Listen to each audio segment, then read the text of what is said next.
Mga Mars, gusto nyo rin bang ganito kasarap at kalambot ang cassava flan nyo na hindi mo na mapigilan ang pagkain? The taste test pa lang ay kaya mo nang ubusin ang isang lyanera. Ay share ko sa inyo kung paano ko ito ginawa. Kaya tara na, simulan na natin. Una ay gumawa muna ako ng arnibal or syrup. Tinunaw ko sa lyanera ang isang tablespoon ng wash na sugar. At kapag ganito na nga, natunaw na ay set aside muna natin hanggang lumamig at tumigas ito. 5 lyanera nga pala ang ginamit ko. Tapos nagkayod ako ng cassava na hilaw gamit ang cheese grater na ito.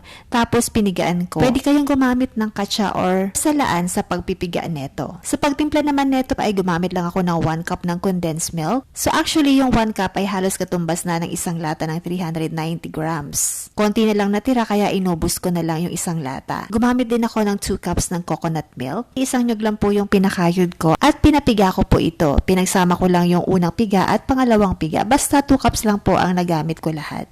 Tapos naglagay din ako ng 2 large na egg at 1/2 tablespoon ng vanilla extract. And then, hinalo ko lang ito. Tapos, naglagay din ako ng tinunaw na margarine na 1/4 cup. Pwede rin gumamit ng melted butter kung gusto nyo. Tapos, nilagay ko na dito yung pinigaan ko na cassava. At 2 cups lang po ang ginamit ko. Tamang-tama lang dun sa kinayod ko. Walang natira. So, hinalo ko lang hanggang sa mag-combine silang lahat.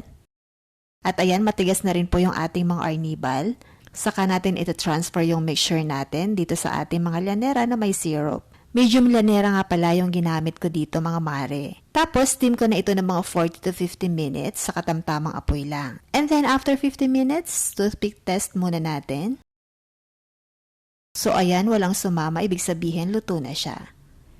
Patayin na natin ang apoy at palamigin muna natin bago natin ito i-unmold. So pag lumamig na nga or nag-cool down na ay i-unmold na natin. Scrape lang natin yung mga gilid-gilid para mabilis itaktak. So ayan mga mare, kung gusto nyo pagkakitaan, itong cassava flan na ito ay ilagay nyo lang ito sa ganitong styro or sa clamshell na plastic para hindi matapon ang sauce or yung arnibal niya. Sigurado ako na magugustuhan nyo ito. Promise! So ayan mare, tikman na nga natin yung ating cassava flan. Tamang-tama lang ang tamis niya at napaka-creamy at napakalambot talaga niya.